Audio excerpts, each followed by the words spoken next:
Good evening, ladies and gentlemen. Welcome to tonight's debate. My name is Michaela Carr and I am the chairperson, and Lucy Newton is the timekeeper. This debate will be judged by a panel of 3 adjudicators, who are Mr. Visser, Ms. Szabo, and Mr. LeBoy. The topic of this debate is that big businesses should remain neutral on social issues. The affirmative team, seated to my right, is from Endeavour College, and the negative team, seated to my left, is from St. Aloysius. The speaking time for this debate is 6 minutes with a double bell at the end of your speaking time. A warning bell will ring once at 5 minutes, and a continuous bell will ring 30 seconds after the final bell. Speaking time. Please switch off your mobile phones and other electronic devices. I declare this debate open. I would call upon the first affirmative speaker, Rachel Raj.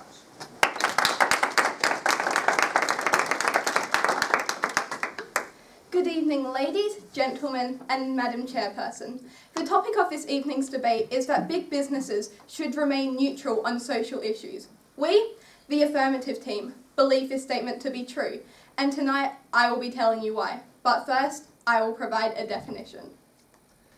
We define the topic as the following. Big business is a powerful and influential business or financial organisation. For example, Apple, Amazon, or Woolworths. Remaining neutral means not to take a position, endorse, or support any side of a particular debate. Lastly, we define social issue as a problem that affects many people within society. For example, domestic violence, climate change, voice to parliament, and the gender pay gap.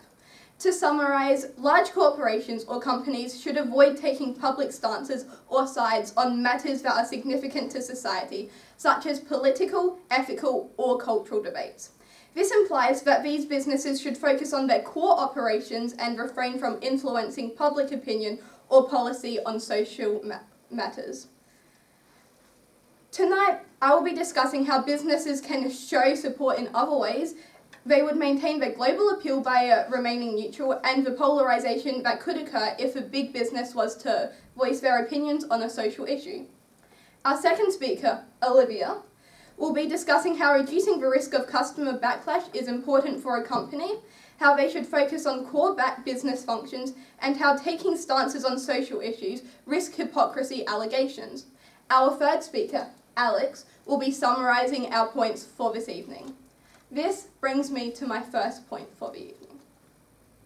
While businesses shouldn't voice their opinions, they can show support in other ways. For example, the Adelaide Festival Centre chose not to express their views surrounding the 2022 voice referendum.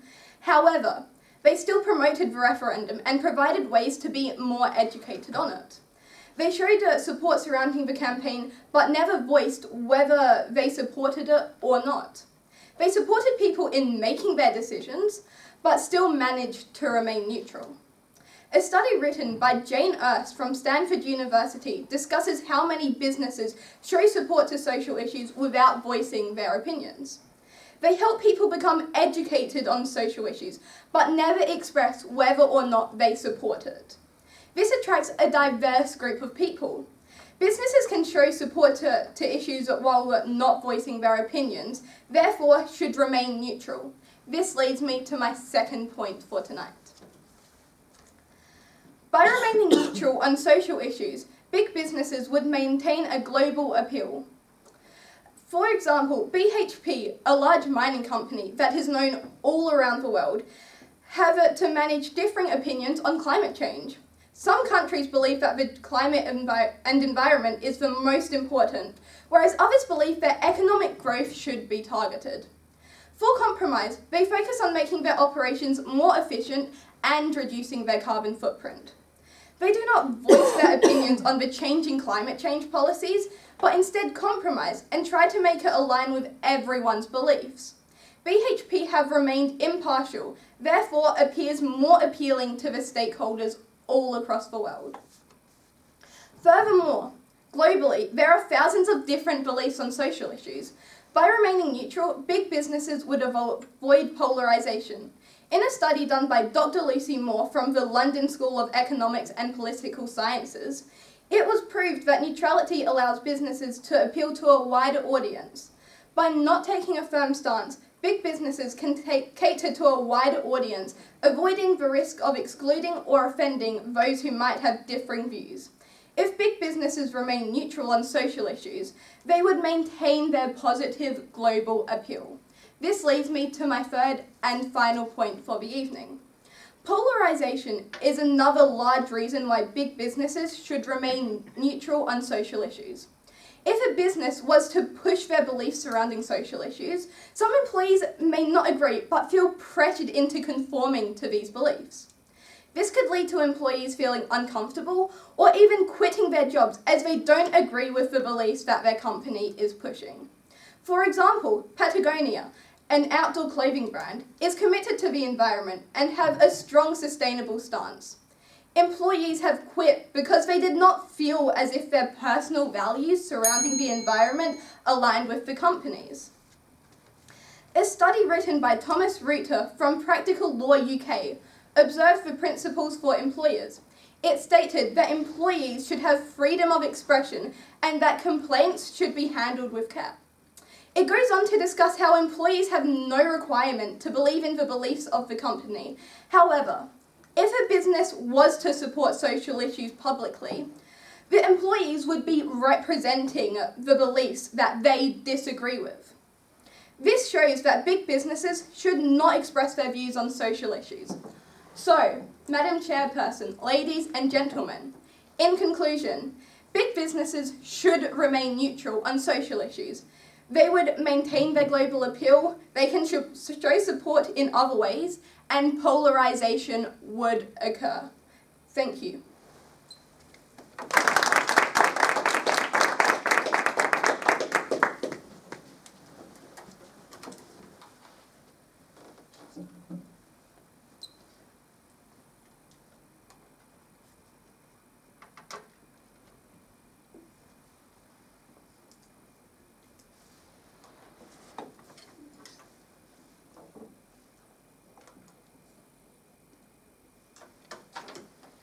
I call upon the first negative speaker, Hannah Wojtkowska.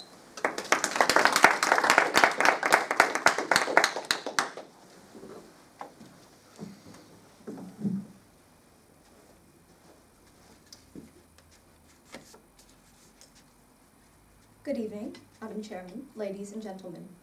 The topic for tonight's debate is that big businesses should remain neutral on social issues. We agree with the definition provided by the opposition. However, we, the negative team, firmly assert that this statement is false.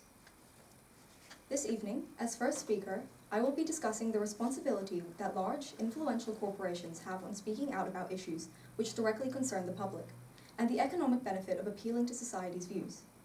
Our second speaker, Edie, will discuss the positive influence big businesses have on their consumers when they are open about their social standings, and that by aligning themselves with social issues, they foster values and grow a brand identity.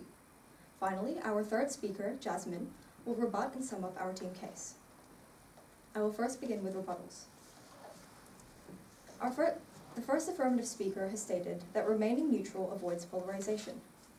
I would like to rebut by saying that taking a stance has proven time and time again to do the exact opposite of polarization. 70% of customers will choose companies that speak out over companies that do not. Being open about social issues is always a risk is always a risk, but it is better to speak out and do the morally correct thing. They have also stated that speaking out about social issues would make employees feel uncomfortable and quit their jobs. I would like to argue by saying that taking a stance actually fosters a more inclusive environment than doing the opposite. Employees don't need to wonder whether their company cares for them or the issues which pertain to them, but rather know that they do. I will now discuss my first point. Big businesses hold the responsibility to speak out about social issues because they have a much louder voice than any one person. With such a large platform, businesses have broad reach and influence, and in this way can drive positive change. One such example is Ben & Jerry's. According to Statista, Ben & Jerry's was the leading ice cream company in the US in 2023, generating a gross revenue of $1.4 billion USD. Since their founding, the company has been committed to promoting social justice by protecting the environment. Though their most well-known social initiatives are connected to their production process, such as supporting fair trade, they are also involved in the Ben & Jerry's Foundation, focused on activism and change. Big businesses have real power to create real change, something that the average person could never dream to achieve on their own. Having such a large voice and neglecting to use it for the betterment of our society is a waste of an opportunity. When you have such a large influence and the opportunity to do good in our world, it is morally irresponsible for big businesses to abstain from speaking up. I will now move on to my second point. As well as the inherent responsibility that big businesses hold to speak up about matters concerning society, it is also in their best economic interest to take a stance. It makes no financial sense for businesses to stay neutral, as aligning oneself with social issues in a competitive market is a sure way to gain customer recognition. When there are so many options for customers to choose from, and hardly any distinction, companies get lost in the contest. Global leader in market research, Ipsos, conducted a study to analyze how consumer values are related to their brand choices in 25 different countries. Of these 25 countries, 70% of respondents agreed that they choose, and stay loyal to, companies which reflect their own principles over those that stay silent. Harvard Business Review reports that brand loyalty, quote, not only grows revenues 2.5 times faster than industry peers, but also delivers 2 to 5 times the returns to shareholders over 10-year timeframes. The best way to foster a loyal customer base, and therefore generate more money, is to appeal to their values. Additionally, super funds look to ethical businesses to invest their holdings. They may invest trillions of dollars into their chosen companies with the aim of bringing back higher returns. Australian Ethical Super states that they favour companies which are forthcoming about their policies regarding reducing carbon emissions and creating a fairer future. Especially in our current climate, super funds around the world are under pressure to invest in socially responsible companies, and therefore, it is vitally important that big businesses keep this in mind if they want to survive in the economic world. The huge financial benefits to speaking out about social issues totally negate any reason that big businesses have to remain impartial regarding societal issues. So, Madam Chairman, ladies and gentlemen, we, the Negative Team, firmly believe that big businesses should not remain neutral in their stance on social issues. The responsibility that big businesses have to use their influence for good, and the benefit taking a stance ultimately has on the corporations themselves, proves that there is no justification for remaining impartial regarding social issues. Thank you.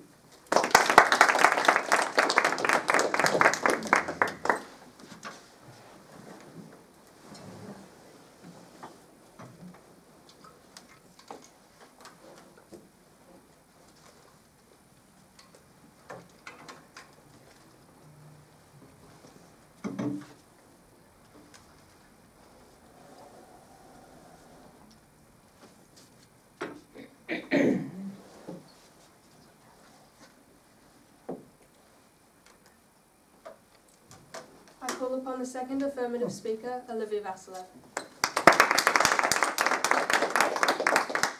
Good evening, Madam Chairperson, ladies and gentlemen. Our topic is that big businesses should remain neutral on social issues. We, the Affirmative Team, believe this statement to be true, and as the Affirmative Team, we will clearly explain why this is correct. But first, I'll rebut the opposing team's points. The first negative speaker has used the example of brand loyalty associated with corporate social responsibility. However, we have clearly stated in our definition that such examples do not account for the risks of alienating diverse customer segments. According to a study published in the Journal of Marketing Research, engaging in controversial social issues can lead to significant backlash and decreased sales, which undermines any potential loyalty benefits. Therefore, the risks associated with such engagements are more relevant to the topic than maintaining neutrality. They also use the example of Ben & Jerry's as a company benefiting from social activism. However, Ben & Jerry's has also faced significant financial backlash. For instance, their July 2021 tweet condemning the US for its treatment of Indigenous lands resulted in a $2 billion loss. According to Forbes, such controversial stances can alienate customers and lead to substantial financial losses. This demonstrates the risks of engaging in social issues. Our first speaker has already explained that remaining neutral on social issues helps businesses maintain global appeal. She also mentioned that businesses can show support in other ways and how avoiding unnecessary polarization is crucial. Now to my first point. Reducing the risk of customer backlash is crucial for maintaining a company's reputation and stability. Taking a stance on sensitive social issues can alienate customers and damage a brand's image. For instance, Starbucks' 2015 campaign, Race Together, aimed to spark conversations about race. However, many customers found the campaign awkward and inappropriate for a coffee company, leading to significant backlash. Many customers found the campaign inappropriate and therefore reduced ties with the brand. Similarly, Pepsi's 2017 ad featuring Kendall Jenner was intended to promote unity, but was criticized for trivializing protest movements. The ad was quickly pulled, but not before causing significant damage to Pepsi's reputation. These examples show how taking public stances on controversial social issues can lead to long-term damage to customer relationships. Maintaining neutrality helps companies avoid such pitfalls and ensures stability across diverse markets. For instance, the 2023 Bud Light boycott, driven by a controversial marketing campaign, led to a 25% drop in sales and damage to the brand's reputation. This incident, widely reported by Forbes, highlights the risks associated with taking polarizing positions. Mark C. Johnson, senior partner at Insight, notes that multinational corporations avoiding contentious social issues are better positioned to operate smoothly across various cultural contexts. By concentrating on core business activities and avoiding controversial social issues, companies can prevent customer backlash and boycotts, protecting their public image and ensuring long-term success. This leads me to my second point. Focusing on core business functions enhances performance and profitability by avoiding distractions such as social issues. For example, Gillette's The Best Men Can Be campaign shifted focus from promoting raises to addressing toxic masculinity, resulting in a decline in sales. The Harvard Business Review notes that shifting focus away from core business activities can lead to a loss of strategic direction and negatively impact performance. This concept is supported by a Harvard Business School case study authored by Daniel Rosman, which examines In-N-Out. Known for its commitment to quality food and customer service, In-N-Out avoids public stances on social or political issues, focusing instead on delivering a consistent product and experience. By staying focused on core operations and remaining neutral, In-N-Out maintains a loyal customer base, strong profitability, and long-term growth. This example underscores how businesses that remain neutral can concentrate on their strengths, leading to market success. Finally, my third point. Taking a public stance on social issues can lead to accusations of hypocrisy, which may alienate customers, employees, and investors. For example, L'Oréal Australia's partnership with the White Ribbon campaign aimed at combating domestic violence faced criticism for perceived hypocrisy. Collective Shout criticized L'Oréal for promoting unrealistic beauty standards and sexualizing women in their marketing. They argued that L'Oréal's public support for domestic violence prevention was undermined by unresolved ethical issues, leading to accusations of virtue signaling. Similarly, Greenpeace and the Australian Conservation Foundation criticised Qantas for promoting green initiatives, while its core operations significantly contribute to environmental problems. Claire Snyder, Director of Climate Integrity, points out that Qantas has no comprehensive or independently verified plan for reducing their emissions. This illustrates how companies can be accused of greenwashing, promoting environmental efforts while their operations continue to cause harm. In fact, this issue is currently under investigation by the ACCC. By maintaining neutrality and focusing on core business activities, companies avoid such pitfalls of hypocrisy and maintain a positive environment. So, Madam Chairperson, ladies and gentlemen, in conclusion, I would like to reiterate that big businesses should remain neutral on social issues because it avoids the risk of customer backlash, allows companies to focus on core operations, and helps avoid hypocrisy. Thank you.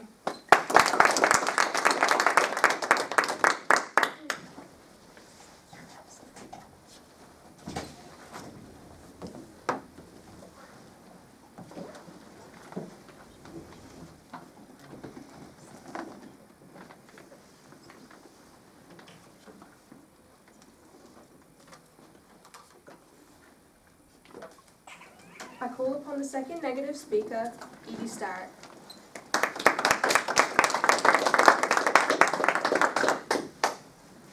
Good evening, Madam Chairman, ladies and gentlemen. The topic for our debate is that big business should remain neutral on social issues. We, the negative team, believe that this statement is truly false, completely false. The second affirmative speaker has tried to tell you that businesses should reduce backlash against them by not taking a stand in social issues. Businesses will receive backlash no matter what they do. If they speak up, they are scrutinised. If they don't, they're scrutinised. Businesses have a powerful voice, and whether or not it damages their reputation, they need to use it to stand up for social issues. They also tried to tell you that businesses should focus on business. Businesses are full of different departments and are capable of making a statement while still functioning properly. All it takes to take a stand is a press release or an Instagram post. So, seeing as it does not harm their operations, why should they not make a stand? Our first speaker, Hannah, has already stated that businesses have a responsibility to speak up about social issues, and there are large economic benefits that come with doing so. Today, as the second speaker, I will be explaining to you how businesses can have a positive influence on their consumers and the wider community by tackling social issues, and how by publicly advocating on social issues, brands are able to build an identity and attract customers who share the same values. My first point is that big businesses can have a positive influence on their consumers and the wider community by advocating publicly on social issues. In round 8 of this year's Australian Football League, or AFL season, a minute's silence was observed before each game. Why the sombre start to this round of games? Because the AFL recognised it had a powerful opportunity to tackle domestic violence or gendered violence. This came in response to rising public outrage about the mistreatment, abuse and murder of too many Australian women, which has been described by the government as an epidemic. As a multi-million-dollar business with significant influence, the AFL's initiative was powerful and necessary, especially given the reality that domestic violence rates surge after sporting games. In 2018, Victorian Police Commissioner Graham Ashton said that AFL Grand Final Day was one of the biggest nights for family violence, with a 20% spike in incidents recorded. Furthermore, a study by La Trobe University found a whopping 40.7% increase in domestic violence during Rugby League State of Origin games. These terrifying statistics highlight just how important and necessary the AFL statement was. Given their large male audience, it makes great sense for sporting codes like the AFL to shine the light on domestic violence. By taking a stand, the AFL was not only able to help women and girls feel supported, but they also showed people that their idols do not tolerate domestic abuse. Melbourne Demons captain Max Gawn said about the initiative, "I definitely agree that it's a powerful statement. What it did do is create a conversation between me and my wife." Big businesses like the AFL have significant influence over a large group of dedicated followers. So, when they can take a stand against issues such as domestic violence and spread a positive message throughout their community, they have a responsibility to seize it. Now to my second point. By aligning themselves with social issues, businesses can build an identity and allow customers to choose brands that reflect their values. Many consumers, especially younger ones, are socially conscious and seek to buy from businesses that reflect their own values, whether that be sustainability, social justice, or ethical practices. According to Forbes, around 70% of consumers believe that it's important for businesses to take a stand on social issues. By doing so, businesses can foster loyalty and trust amongst their customers.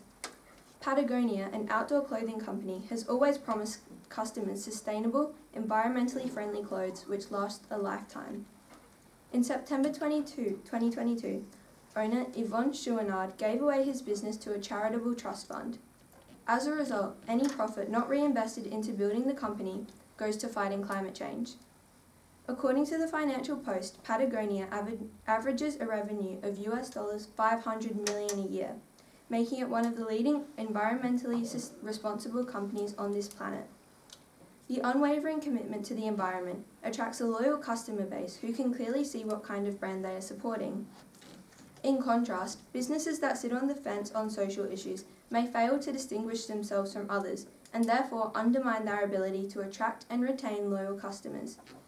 Indeed, they may even face a backlash from customers and the wider community if they fail to take a stand on social issues. By aligning with and supporting a social issue, businesses can attract customers and retain their loyalty by nurturing and trusting relationships. So, Madam Chairman, ladies and gentlemen, by speaking up on social issues, businesses can have a positive impact on their consumers and allow them to shop at companies with an identity that reflects their own values. When businesses with power and influence have such a great opportunity to create a lasting positive change in the world, why should they not harness it? Thank you.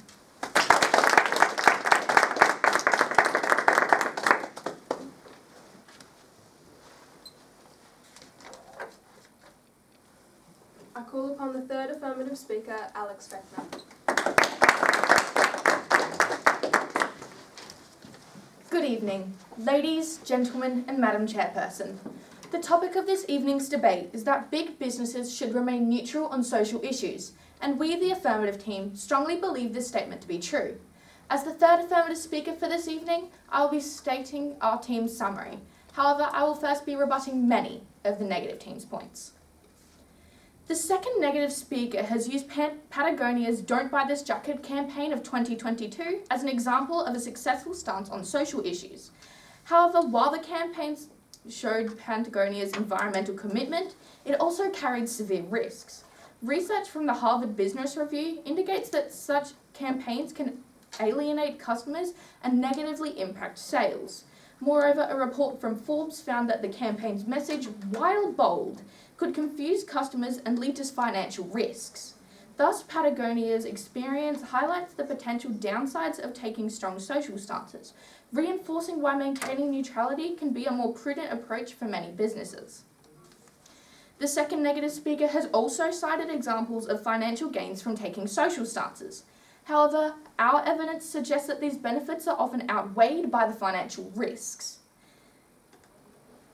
A study published in Forbes highlights that companies involved in controversial social issues frequently face financial losses due to the backlash and negative publicity.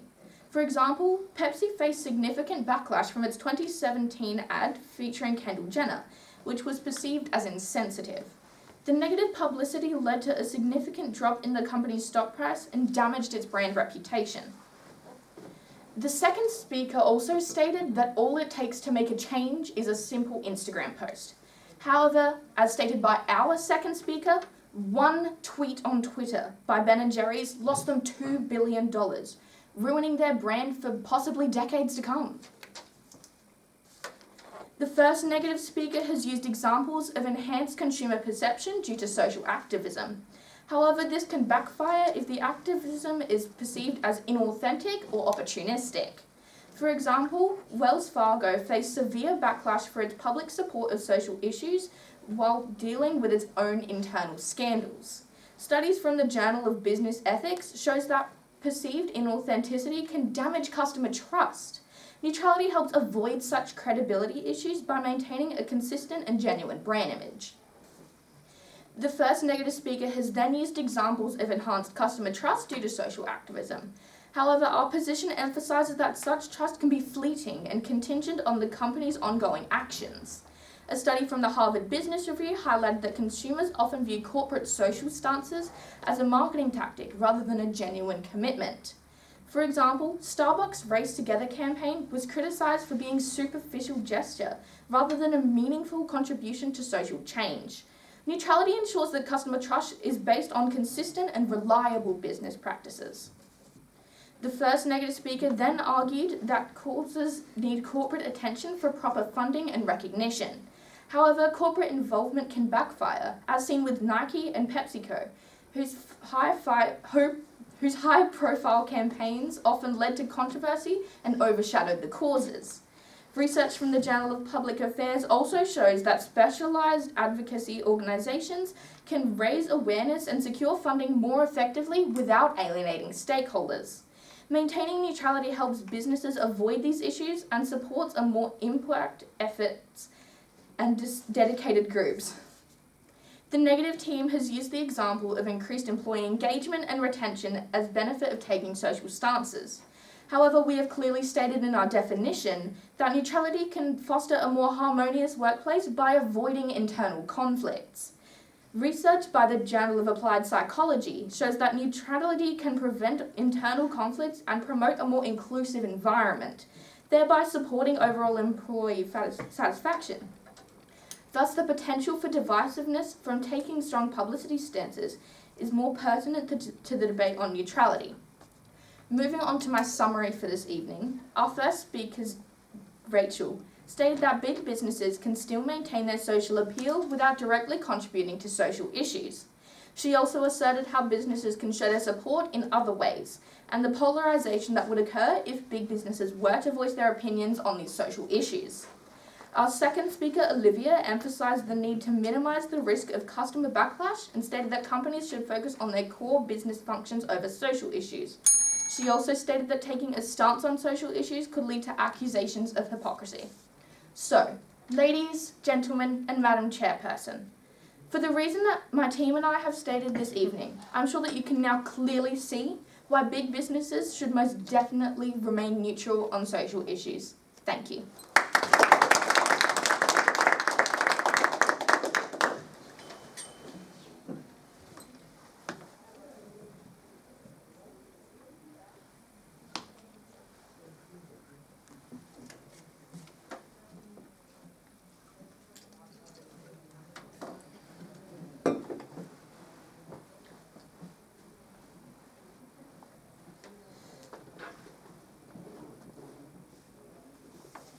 I call upon the third negative speaker, Jasmine Smith.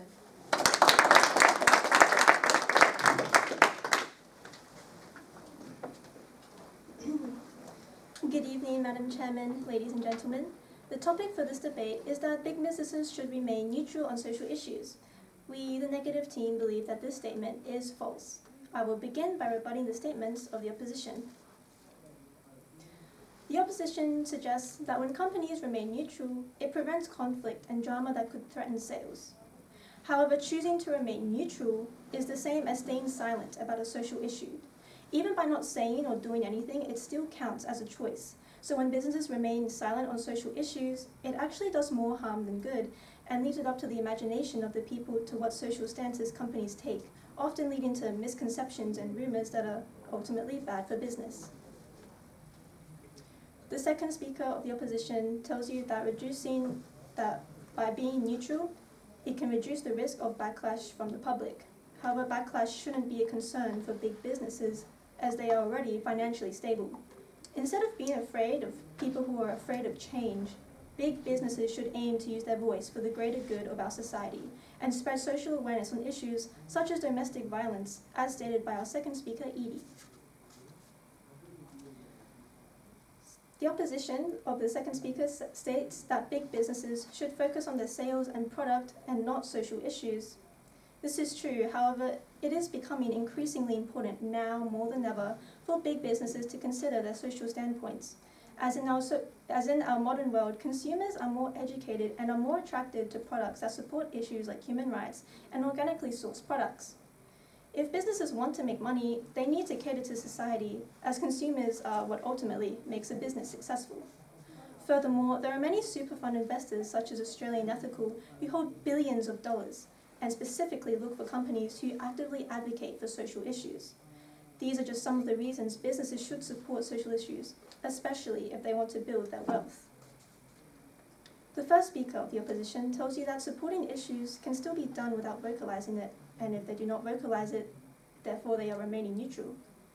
Now, supporting social issues is far from remaining neutral, vocalized or not. Even if you think they are quietly or neutrally supporting issues, they are not. For example, Adidas still states in the website that they support and advocate for human rights and make it known that their workers are paid and treated fairly, even if they don't shout this out every second. My point is, companies do not need to vocalize an issue to make a stance, as people are still able to observe a company's actions. Now, to summarize our team case, our first speaker, Hannah, has outlined the importance of big businesses having social responsibility. Large companies want to take into consideration where they source their products, whether it be promoting sustainable products, fair trade, or organically sourced foods, People will be more attracted to them as our society sees importance in source now more than ever. There are also economic benefits to be made, and by having a clear stance on social issues, super fund managers become more inclined to invest their billions of dollars into socially responsible companies, which is beneficial for these businesses and ultimately beneficial for the economic world. Our second speaker, Edie, talked about big businesses having the ability to raise social awareness as they have the voice to do so, promoting change for our society. This was seen in a 2024 AFL game when a moment of silence was done to honour victims of domestic violence. She also stated benefits for the business and explained how businesses aligning themselves with social issues can build identity and attract customers to shop at brands they share values with. To conclude, we, the negative team, believe that it is a waste for big businesses to remain neutral on social issues. Because why would you stay silent when you have the capacity to positively influence and change the world? Thank you.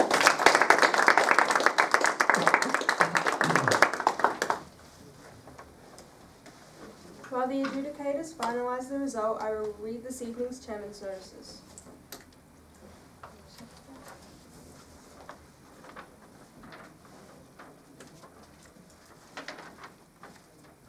We are delighted to announce that the grand finals will be held in the House of Assembly Chamber, Parliament House, on Saturday, 21st of September 2024. Year 10 and Senior, would you like to be an adjudicator for primary school debates in 2025? Adjudicating is a great community service and it will help to improve your own debating. Sign up on the debating website or at the desk.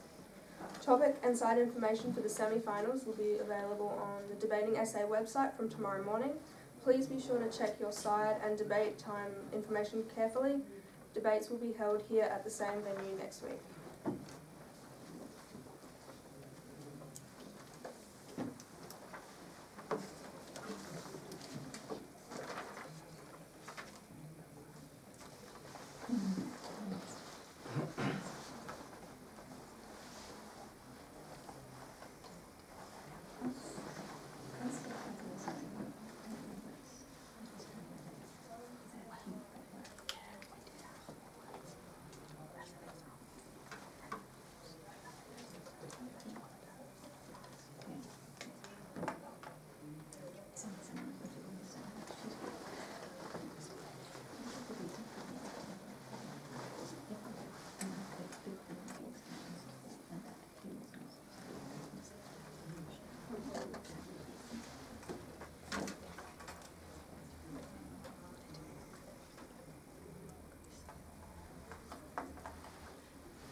now invite the adjudicator, Mr. Visser, to come forward.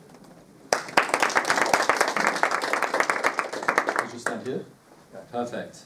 So tonight we don't give individual feedback. I'll just be telling you who we believe was the best speaker and then awarding the win. So between us adjudicators, we believe the second affirmative speaker was the best speaker of the night. And it was a unanimous decision tonight to award the win to the affirmative team. Congratulations.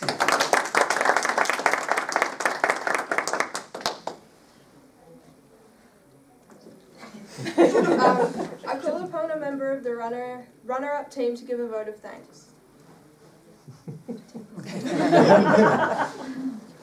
So on behalf of St. Aloysius College, we'd like to thank Endeavour College for a second very nice debate. It was very fun.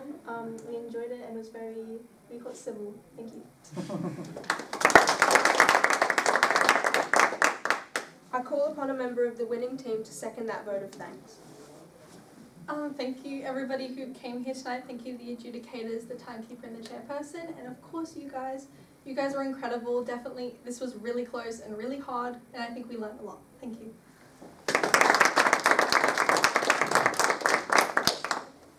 Thank you, ladies and gentlemen, for your attendance. I now declare this debate closed.